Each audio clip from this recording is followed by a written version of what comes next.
lo que más me interesa es mostrar cómo funciona el pensamiento de la Reserva Federal. Nosotros el año pasado decíamos que las tasas iban para arriba. Este es el miedo. Así. Básicamente no es que teníamos la bola de cristal, sino que la Reserva Federal trata de ser muy transparente, va explicando lo que está pasando, lo que están viendo, y por lo tanto podés más o menos asumir qué es lo que van a hacer en el futuro. Y venían marcando que las tasas iban para arriba y las tasas fueron para arriba. Entonces ahora lo que vamos a ver es qué viene hacia el futuro. La buena noticia es que el mundo está dando muy bien. O sea, las expectativas para el año actual son buenas en casi todos los países del mundo, están en todos lados un poco mejor que antes. Brasil es interesante porque fue durante 3 años un peso enorme para la Argentina, ahora se está recuperando. El año electoral va a ser súper interesante. La realidad que uno espera es que va a haber una coalición que finalmente va a superar al PT. Entonces, si logran superar al PT, eso también va a ser algo positivo. Por ahora, Lula va a hacer campaña, pero en algún punto Lula es probable que no pueda ser candidato. Con lo cual va a tratar de transferir su poder a alguien del PT, pero eso siempre es complicado, nunca se transfiere 100%. Lula de por sí mismo ya tiene un techo electoral, el siguiente que lo reemplace va a tener un techo electoral algo más bajo, de forma tal que es probable que gane una primera vuelta, pero no puede seguramente llegar a ser presidente. De forma tal que somos bastante optimistas con respecto a Brasil, que es muy importante. Estados Unidos está andando bien también, vamos a ver un poquito más de detalle. Europa ha logrado salir de ese periodo largo de deflación y está creciendo. China no lo puse acá, pero se estima que va a crecer al 6,5% anual. Todo lo de las burbujas ya los vimos en las veces pasadas, así que no lo voy a volver a repasar. Hay como 10 burbujas dando vueltas por el mundo. Pero me interesa sí mostrar que desde este punto de vista las cosas andan bien. Por supuesto, en el camino de ida, cuando las tasas van para abajo, los mercados van para arriba. Todos los mercados en el mundo vienen ganando dinero, los que están invertidos en los mercados financieros internacionales y locales en los últimos 4 años fueron para arriba y se ganó mucho dinero. Solo que ahora empieza el camino de vuelta. ¿Y qué significa? Que estos mercados están sobrevaluados. Por ejemplo, se calcula que el Dow Jones o el S&P están entre 50 y 60% sobrevaluados en términos de los price earnings históricos, ¿no? De forma tal que puede venir algún tipo de corrección, que es normal. Pero lo mismo uno puede ver incluso en Europa, en Alemania, por ejemplo, que finalmente logran formar gobierno, lo cual es una muy buena noticia, pues se pasaron, aunque cuando no forman gobierno, vieron que los países crecen más. Entonces venía creciendo bien. Lo mismo pasó en España, cuando no lograban formar el gobierno en España, España crecía maravillosamente, así que es algo notable. Cuando miramos las políticas del Banco Central Europeo, nosotros vamos viendo que siempre tenemos una tasa de interés bastante negativa con respecto a la inflación. Así que las políticas monetarias siguen siendo expansivas. Si miramos Japón, bueno, el Japón es más complicado porque tiene periodos de deflación, de inflación, etc. Pero las tasas de interés son muy bajitas. Y si miramos las tasas de interés de los bonos japoneses, es impresionante porque Japón tiene 7 trillion, o sea, 7 billones de dólares a tasa de interés negativa. Lo cual es algo maravilloso que se ha inventado en el mundo moderno gracias a los economistas, que pensamos distinto que los ingenieros, aparentemente. ¿Cómo piensa la Fed? Acá tenemos muchos ingenieros en la sala. Imagínense si con esto tratáramos de construir una planta nuclear o una planta petroquímica. Tenemos un modelo de equilibrio general dinámico estocástico. Parece maravilloso. Modelo matemático, viene muy bien. Equilibrio, siempre mejor equilibrio que desequilibrio, con lo cual parece positivo. General y dinámico, o sea que tenemos un equilibrio de toda la economía, que es un monstruo. Imagínense Estados Unidos, 330 millones de habitantes, de los cuales la mitad son mujeres, que además no sabemos bien cómo piensan, pero aparentemente somos todos iguales. En fin. No entremos en esos detalles. Y es fascinante porque después le ponemos la palabra estocástico. ¿Qué significa estocástico? Que todo lo demás está sujeto al azar, ¿no? Esa es la manera en que los economistas nos aproximamos a la economía. Y el Banco Central tiene 2 objetivos en Estados Unidos. El Banco Central del Bundesbank tradicionalmente era más precavido y tenía uno solo, que era la inflación. Pero los americanos quieren tener 2 objetivos. Y además de la inflación, quieren tener un desempleo bajo. Y el target de inflación es 2%, y ahí quieren cumplir las metas, y el target del desempleo es 4,6%. Entonces, ¿por qué están subiendo la tasa? Pues tenemos dos objetivos, pero un solo instrumento, que es la tasa de interés. Entonces, veamos cómo piensa. Bueno, inflación.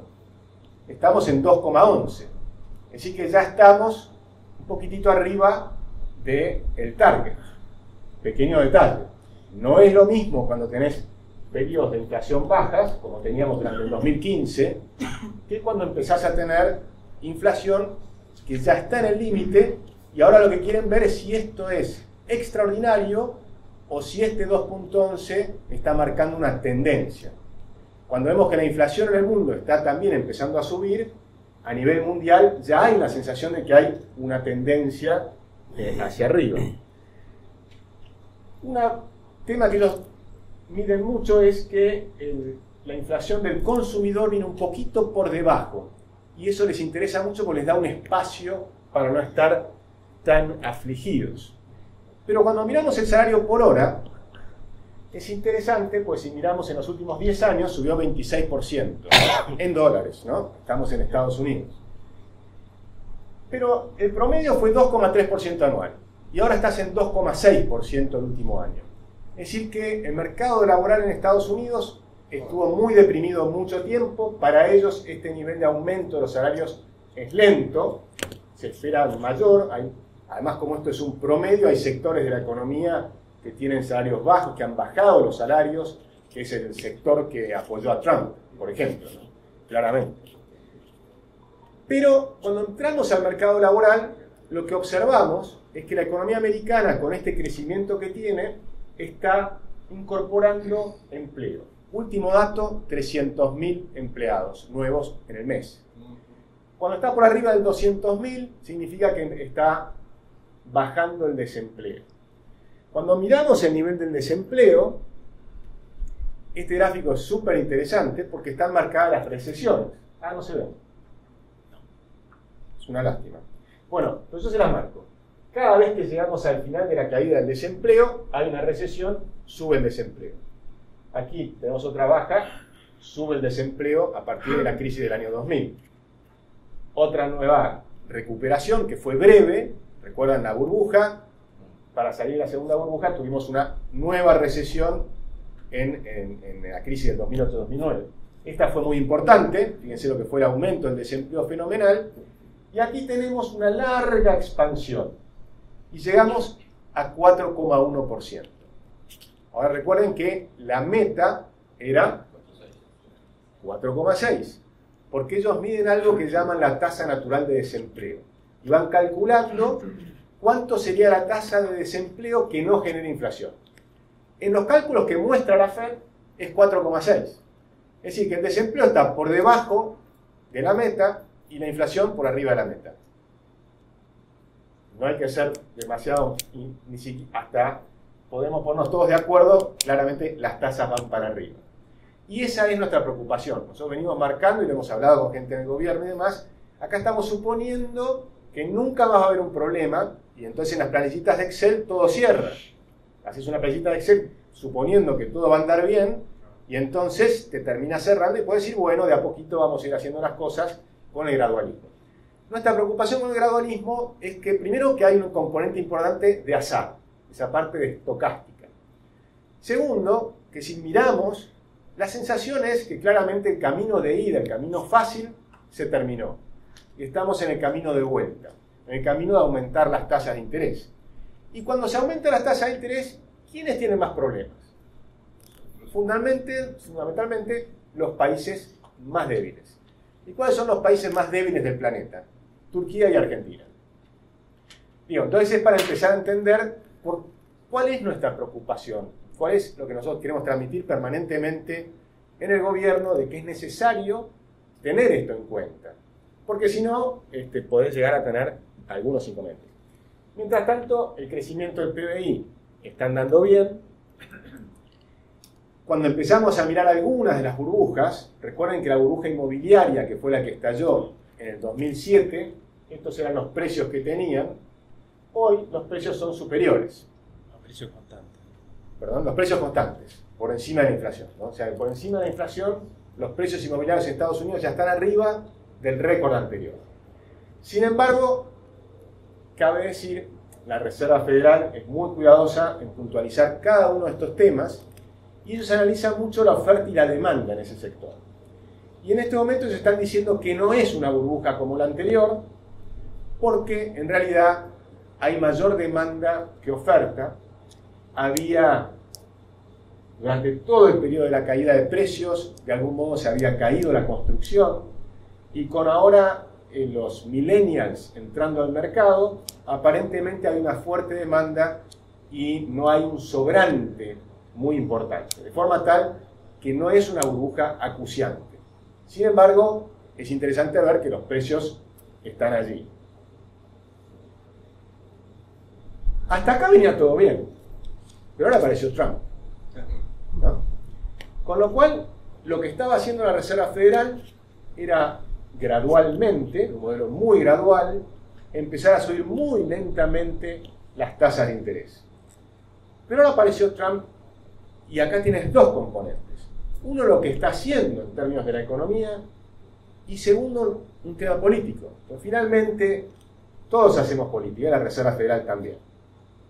Entonces hay que entender cómo piensan estas personas. Por ejemplo, esta semana hubieron 3 personas de la Reserva Federal en Argentina, ¿no? Nos trajeron la gente del SEMA. Se me ocurre a mí que se deben de haber juntado con gente del gobierno. Esto el gobierno lo tiene que entender perfectamente bien, y además los habrán alertado de lo que se viene, que es más aumento de tasa de interés. Pero Trump generó un problema adicional. Por un lado, hay un aumento del gasto de $1 trillón, o $1 billón en términos nuestros, en los próximos 10 años, y algo parecido en términos de reducción de impuestos. La reducción de impuestos a nosotros nos encanta, pero claramente es expansiva. Y recordemos que la economía está en un nivel de, fíjense que es interesante, con muy poco crecimiento, un crecimiento muy moderado, la economía americana ya está recalentada. Lo cual es un dato para tener en cuenta, porque vamos a ver ahora en un segundo por qué. Pero recordemos eso, la economía está recalentada y encima bajan los impuestos y aumentan el gasto. Para los keynesianos, y el modelo de la Reserva Federal tiene un montón de supuestos keynesianos, el aumento del gasto también es expansivo, en el corto plazo por lo menos. Con lo cual ambos factores son expansivos en un momento que necesitabas tener una economía más tranquila. Y para colmo, empezó ahora un tercer factor, que va directamente a los precios. Si bien es marginal por ahora, todo aumento de tarifas implica un aumento de precios. Entonces, si restringís la importación de acero, la importación de aluminio y la importación ahora, dicen, de los autos en Europa, bueno, eso implica marginalmente un pequeño aumento de precios. Así que todo hace pensar que la Reserva Federal claramente no solo va para arriba, sino que los 3 aumentos que esperábamos para este año puede llegar a ser 4.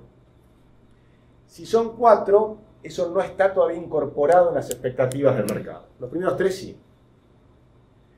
Fíjense la situación fiscal. Claramente venía contrayéndose entre los ingresos y los egresos, pero ahora se empieza a expandir y sobre esto Trump acelera el problema. O lo agranda, digamos. Lo veíamos acá, se venía contrayendo el déficit fiscal, ahora está claramente en un terreno de expansión. Así que la política fiscal es expansiva cuando debiera ser contractiva para la situación actual. Así es que tenemos un solo instrumento para los dos objetivos e inventaron algo más, el quantitative easing, que lo hemos repasado algunas veces, que es la expansión del balance del Banco Central. Es decir, la Reserva Federal compraba más bonos a lo largo de toda la curva. Y eso nos interesa porque también te afecta la curva de largo plazo de la economía. Y ahora el Banco Central, que tenía las tasas en 0, empieza a aumentarlas. Pero además empieza a recortar... me lo salteo ya quedó. Empieza a recortar lo que había aumentado del balance. Hemos pasado de 2,7 a 4 billones de dólares, y se estima ahora un recorte. Lo que va haciendo es no renovar los vencimientos de la deuda, y de esa manera va achicando el balance del Banco Central. Pero esto implica retirar a alguien que demandaba bonos en el mercado. Así que en los próximos años el principal jugador que compraba bonos ahora no va a comprar, sino que va a sacar plata del mercado, va a hacer lo contrario. Con lo cual el mercado de bonos mundiales en los próximos años es más complicado que el de los años anteriores. Y esto se ve en la tasa del bono largo americano, que ahora es positiva, está por arriba de la inflación. Pero algo fascinante que me pasó esta semana es que la Reserva Federal marca en este punto. Dicen, ven este último aumento, eso fue culpa de Trump. Y acá voy a la parte política, porque resulta que ellos saben que estás en un momento que necesitas ir contrayendo la política monetaria, pero también saben que eso puede provocar una nueva recesión en Estados Unidos. Finalmente, la expansión, estamos en el mes 107 de expansión, y la más larga expansión en Estados Unidos ha sido de 120 meses. Con lo cual, esperar una recesión es bastante razonable. La parte política es que ahora le pueden echar la culpa a Trump.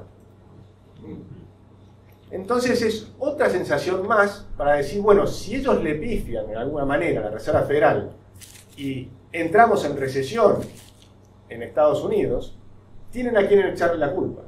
Yo creo que es un dato no menor, por más que ahora tenemos un nuevo presidente de la Reserva Federal que precisamente es nombrado por Trump.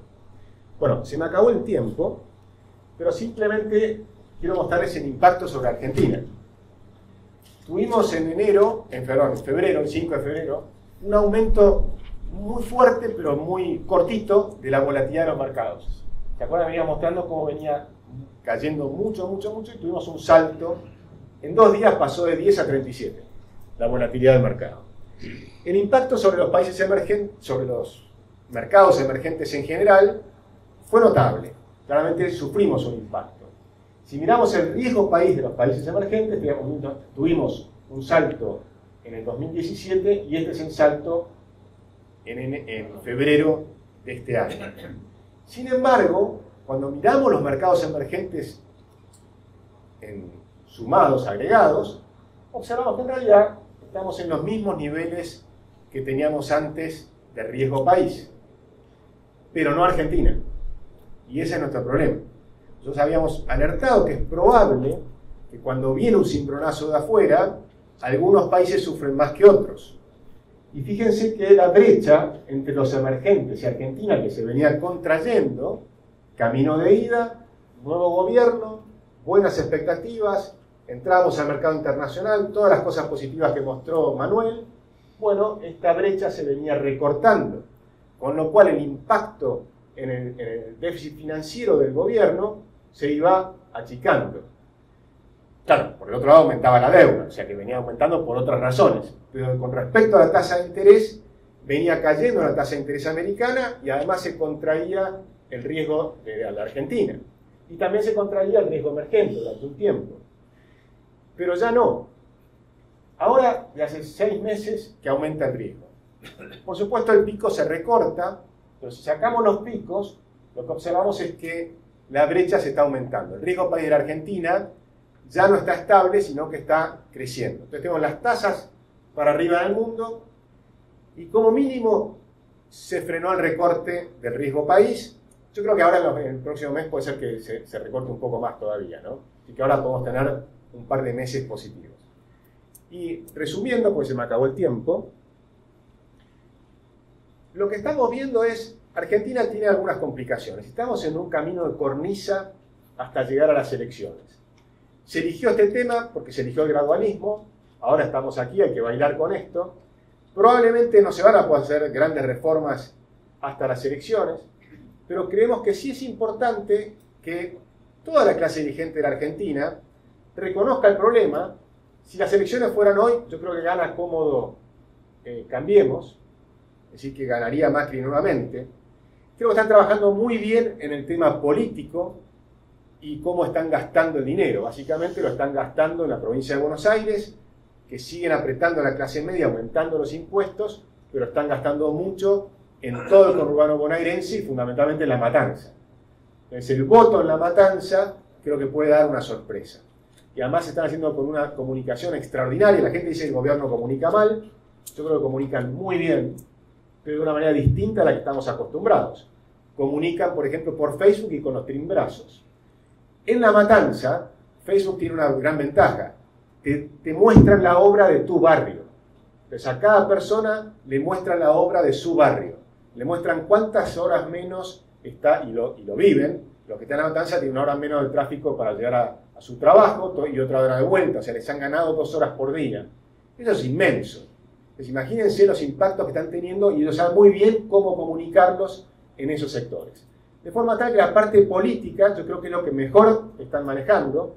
Y si tenemos suerte, y no hay un cimbronazo importante, es probable que ganen las elecciones. Pero entonces es muy esperable, me parece a mí, que todos nosotros, y toda la clase dirigente en general, empecemos a pensar que va a haber un momento en que vamos a tener que entrar a hacer reformas mucho más profundas de las que hemos hecho hasta ahora. Muchas gracias.